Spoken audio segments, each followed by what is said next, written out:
Leading in the chaos. I'm big on leadership today. There are several instances that made me realize that leadership is the main thing lacking and the only skill available to you to future-proof yourself against the AI jobpocalypse. I absolutely believe today, and we're going to cover this briefly, that the main skills for you going forward are not more hard skills. Though I think you do need basic hard skills as it comes to AI. I do think you need basic skills as it comes to tech and knowing the context and relevance. But if you're over 40, if you're over 30, and you're looking at the AI jobpocalypse, or you're looking at society as a whole and how it's seeming crazier and crazier, I'm here to tell you in today's episode 364 of the Grant Sparks Show, we're talking about leading in the chaos. Let's talk about it.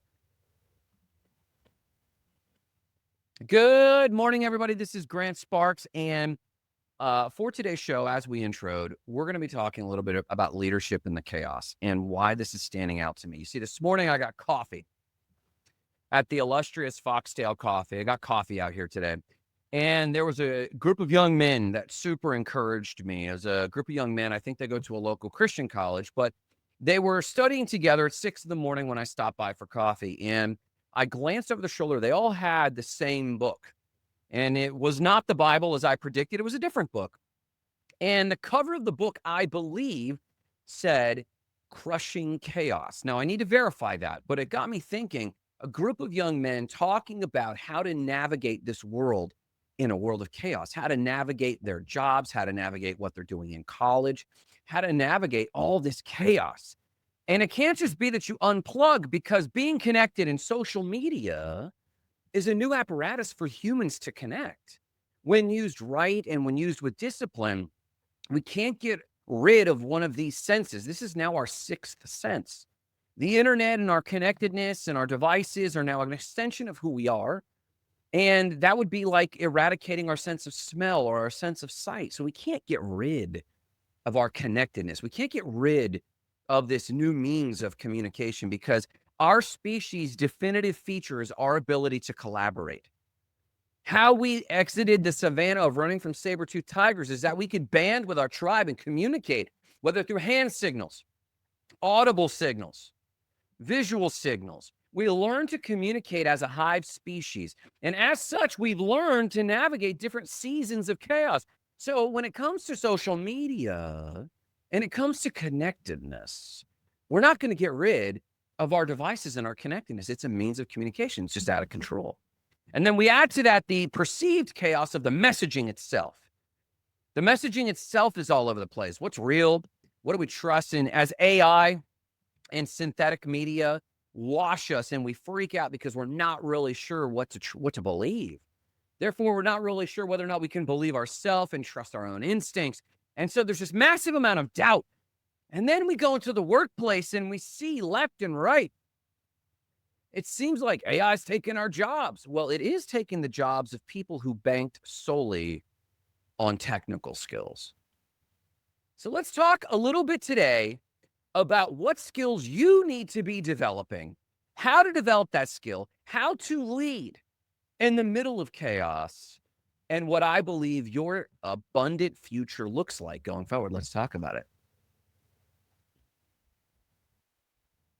So I just briefly, if you're just jumping on and sharing with me, I just briefly shared the story of this group of young men at the coffee shop who I saw. They were studying together at 6 a.m, and I believe the name and the title of the book that they were studying together was Crushing Chaos. And that was super encouraging me. Let me give you another anecdote. I was at the gym this morning, and at about 5:30, one of my gym buddies walked by, and he works at a local grocery chain. He works very high up in the grocery chain, and he works in this one department. It's the tech department. He's worked on point of sale software. He's worked on looking at crypto, receiving crypto as payments at this grocery chain. He's been looking at all sorts of technological solutions for them, and he has a lot of technical background. Penetration testing, cybersecurity, all sorts of things. Security at the point of sale so no one can hack it. Very, very skilled guy.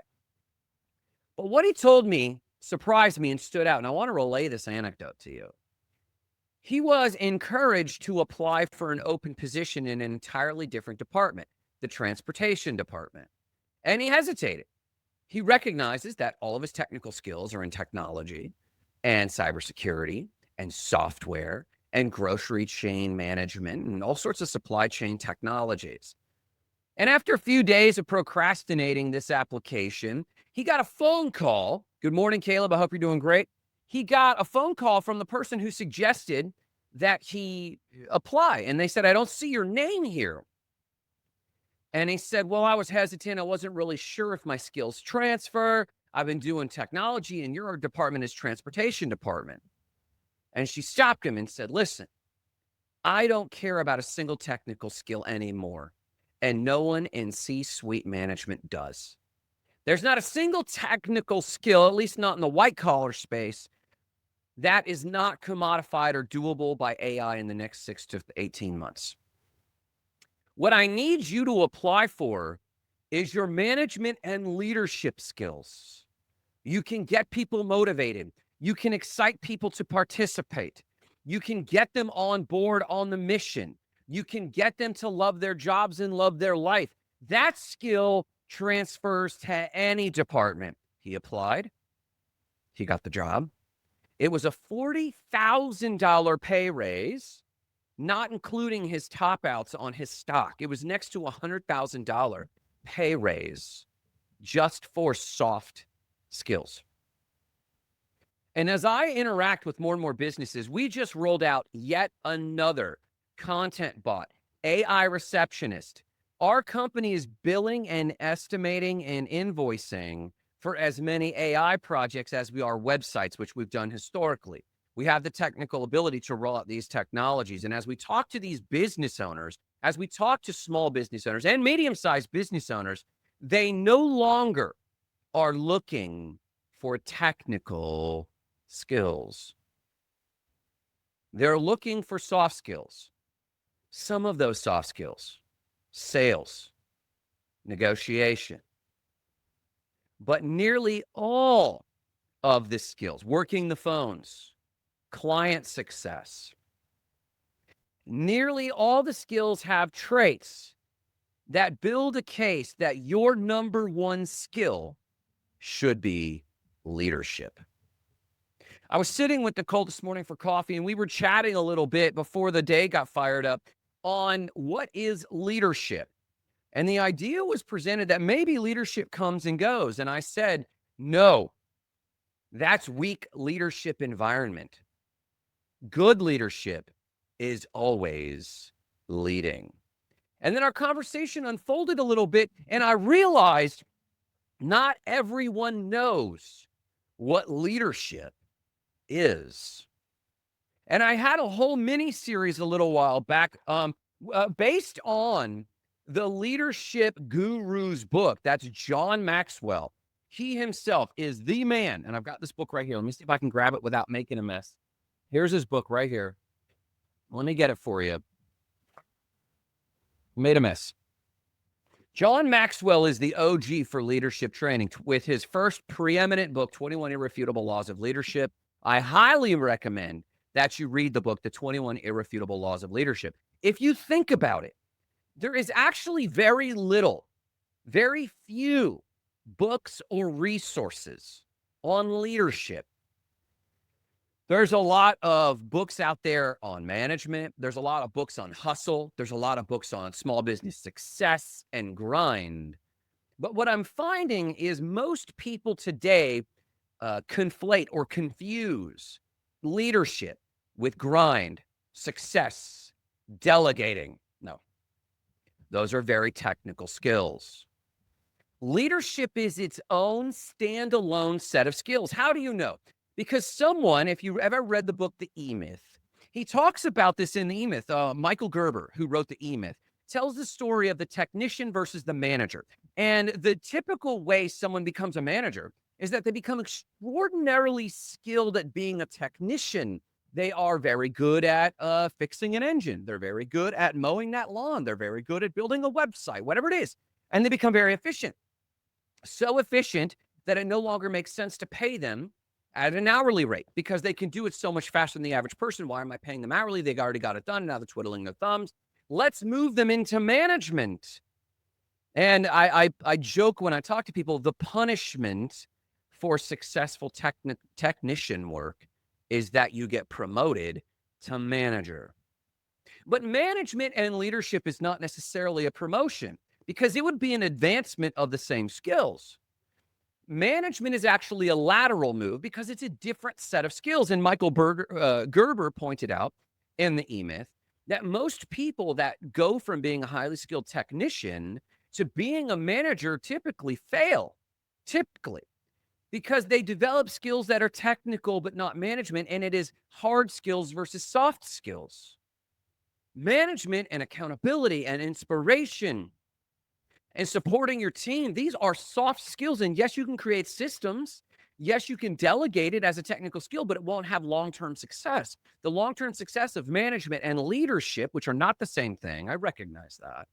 But for the purposes of today's conversation, for someone to succeed at management and leadership, it's the soft skill side. The book I recommend, and I did my whole mini series on this. If you go back in my YouTube, you can find it. It was Leading in Tough Times. And I went through the idea of the chaos we're experiencing, the political climate that we're experiencing. It's really confusing and challenging for people. Let me know if you're seeing this challenge, if people don't know what to do next, if you don't know what to do next. And I am here to tell you, just like those young men I mentioned at the coffee shop, just like the gentleman I spoke to that I met in the gym this morning, the things that will help you pass through these fiery times, these chaotic times, is leadership. Now, what is leadership? John Maxwell offered what I believe is the most succinct and sublime definition of leadership, and it's this: leadership is influence. Period. Leadership is influence. Leadership is the ability to influence someone to make a choice that benefits themselves, the person being led, and the team initiatives, everyone involved. Leadership is influence. Sometimes people think leadership is only making people follow you. That's not necessarily the case. Good leadership is empowering people to decide whether or not they want to follow you. Leadership is influence. It's influencing people to shift from a passive mindset to an active mindset. Leadership, instead of someone going, I guess I'll just follow you, that's not leadership. That's getting someone who's a bump on a log and just pulling a paycheck. They're not necessarily giving the extra oomph. Even within their hourly wage, they don't give the extra oomph to take it the extra mile. It's the extra mile mindset. It's the do it now mindset. It's understanding the urgency. It's aligning with the initiatives, the passion, the way that the leadership team sees it. Leadership is influence, as John Maxwell said. He also said this: if you think you're leading and no one's following, you're really just taking a walk. And I love that anecdote, that sometimes people think they're leaders, but they're not leading because no one's following, right? And following an initiative. If you think you're leading and no one's following, you're really just taking a walk. And the last kind of nugget I will put together for this framework of kind of what is leadership, and then we'll get into how to lead. What is leadership? The final thought here is what Stephen Covey differentiates between charisma-based ethics versus character-based ethics, or basically personality versus leadership and care. What it translates in the simplest layman's terms is this: most people think that they're leaders because they're extroverted and they know to tell people what to do. They're bold enough to tell people what to do. That's not leadership. That's just being loud. That's just being extroverted. And for so many years, too much of my life, I depended on charisma or personality-based ethics. But it wasn't until I shifted to character-based ethics mixed with my extroverted personality that adds for a lot of influence, right? So leadership is not just being the loudest one, not even being the boldest one. There's very bold people in politics who don't have the good in mind for others, and they're not inspiring leadership. They might be in a leadership role. They might be in leadership positions, but no one's following. So they're really just taking a walk. They're really just a lot of bluster with a microphone. and no one's following. They might even have a lot of power and be executing power on other people, but that is still not leadership. Leadership inspires other people to aspire to greatness. Let me say that again. Leadership inspires others to aspire to greatness. How many people in leadership roles are really just causing everyone to be deflated and have a nihilistic view of the world? These are not leaders. They're in leadership roles, but they need to be removed and replaced with real leaders. Leaders leadership is influence. Therefore, leaders inspire others to aspire to greatness. Leaders help people want to be better. So let me give you a few quick frameworks, and this isn't the official framework. Go back and watch the 5-part miniseries about leadership, and I need to compile it and create the Spark Book of Leadership, and it was the LIGHT, the Light Framework for Leadership. But in short, let me give you a few quick tips. Leadership sows a vision that inspires everyone to participate. To have a vision that inspires everyone to participate takes time to think through and to listen to other people through. You have to hear what their dreams are in order to paint a picture that incorporates their dreams. Maybe your dream is to work from Bali. That is not everyone's dream. And if you said, we're going to succeed at this business so that everyone can move to Bali, you're going to lose people. It's self-centered. It's selfish. But a true vision of success in its ultimate form always defaults to some abstract ideas in some way, shape, or form. And that concept often falls to freedom. This is why politicians always pitch freedom, because it is the intrinsic desire of most people following. I want to be free. Free from what? Well, whatever they thought was oppressing them. Is it immunizations or is it lack of immunizations, right? Is it some political oppression or some other political oppression? Do they like a more social economy or more capital? Like whatever it is, everyone feels oppressed by something. And if you can pitch freedom in some way, shape, or form, if your vision is about freedom, freedom to choose, freedom to live one's own way.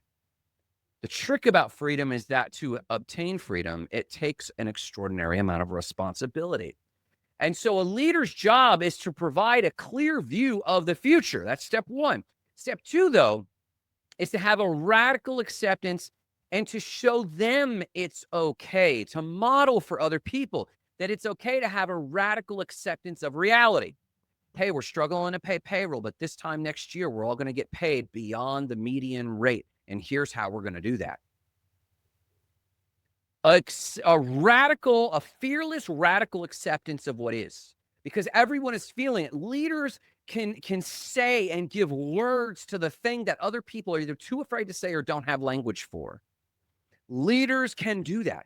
Leaders have a power to give words and make it okay to give language to the boogeyman that everyone's already feeling and sensing in their heart, and then show them that it's okay. And then the third component that leaders do, and again, I dive into this in much more detail in my past mini course on this.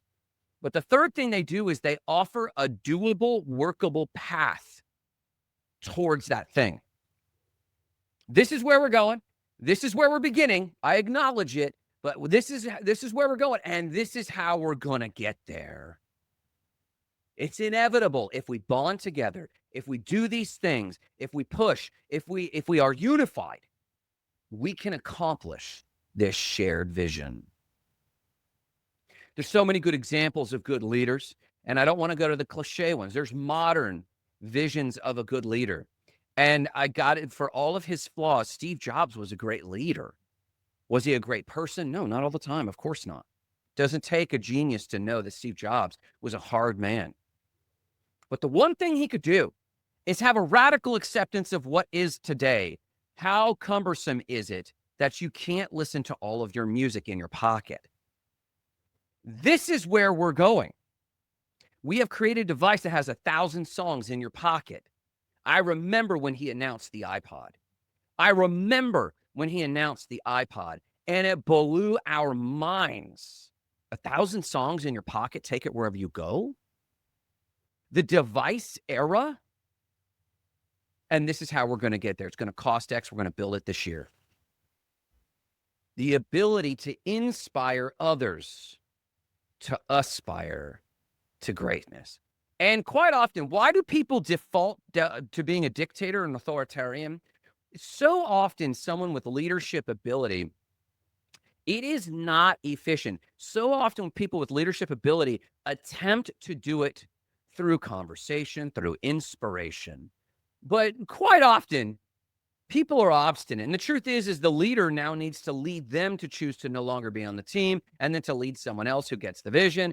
But it is a very slow process. And I empathize. I really do. I empathize with the leaders who devolve into being an authoritarian or overbearing, because so many people don't follow.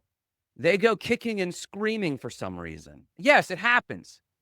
Good morning, Elise Michaels. I just saw you join. I hope you're doing fantastic. And so I understand when leaders devolve, but I am here to jump on today, and it's this, and really, it's emphasize this. However you need to get back to leadership, do it. Pick up this book, Leading in Tough Times by John Maxwell. You can see it's a small book. You can read it in one sitting. It's very powerful.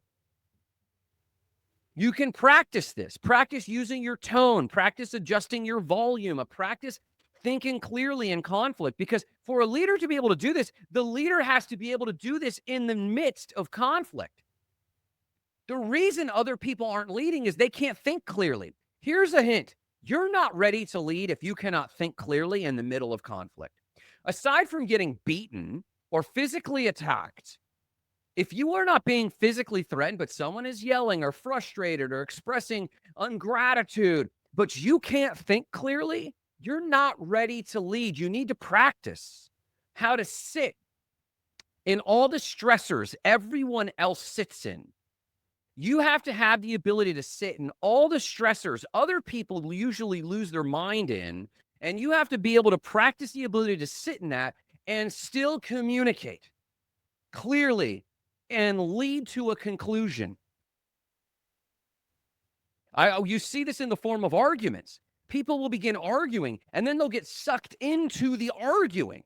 And then whoever's leading is the one who's not yelling, but can get everyone to quiet down and get everyone back on track to coming to an agreement and a conclusion. They might not be happy about it. They might still be flustered, but the person leading is the person who can de-escalate and speak clearly without raising their voice. That's just one evidence of leadership. But when it comes to times of chaos, it's always like this. It's always, I'm telling you, it's not good what's going on politically in America. It's not good economically for the average person. It's very good for certain people in this economic climate, not everyone. There's challenges, undeniably global challenges, undeniably war. But let me give you some insight, young blood. I have never not seen this. And by that, I mean this. From the time I was 18 and growing up, it was always something. I turned 21 in 2001. We're dealing with 9/11. I lost everything, was living in my car in 2008. Just 6 years later, 6.5 years later, the entire economy collapsed. Again, in 2011, 2012, we had another crash. More wars. Drone fighters bombing people. There's always been something. Interest rates. There's always been something. And so my point is what, there's a Rumi quote. The Buddhist or the Zen philosopher Rumi said, "I float in the waters others are drowning in." And that's the spirit of leadership. It doesn't matter. There's probably this book is killer. Extreme Ownership. Fantastic book by Jocko Willink. Yes, it's a military background. He has a strong military special ops background. He has a very interesting insight into leading people in some of the worst conditions in the world, leading and inspiring others in some of the worst conditions in the world, situations in the world, but doing it through extreme ownership. Because if it's a leader's job to inspire others to aspire to greatness, The goal is that they are proactive. The goal is that they don't need to be taught what to do. You might bring resources to them. You might do whatever. But if they say, I've got an initiative and it's aligned with the mission, they should be able to run with that on their own. Leaders inspire others to aspire to greatness. So if that's the case, you want them to take extreme ownership of the mission, of their role, of their multiple hats that they wear. So leadership does that, A, through clarifying where we want to go.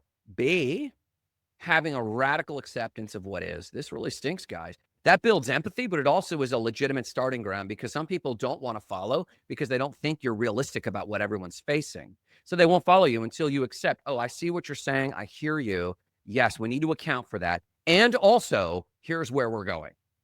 That's leadership. And then the third thing is showing people how. Telling them how.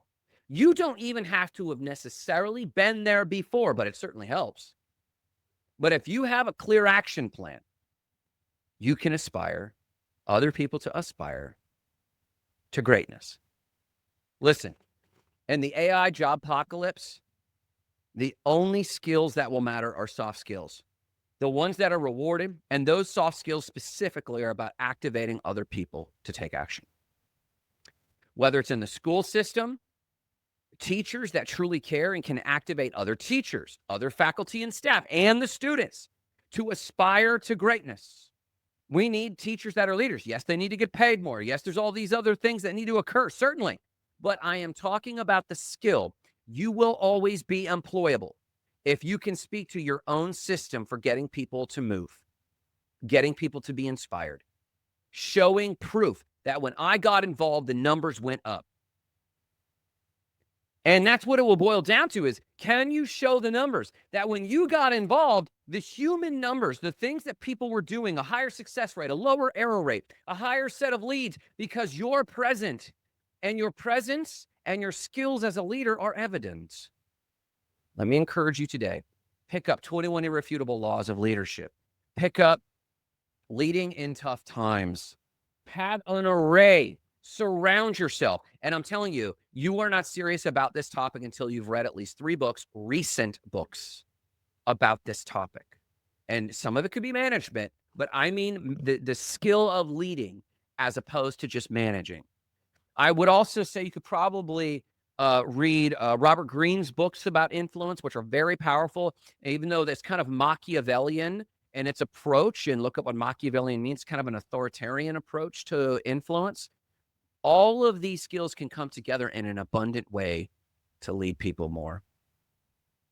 Listen, I'm sharing this today because the world is desperately starving to be led into a clear vision of the future.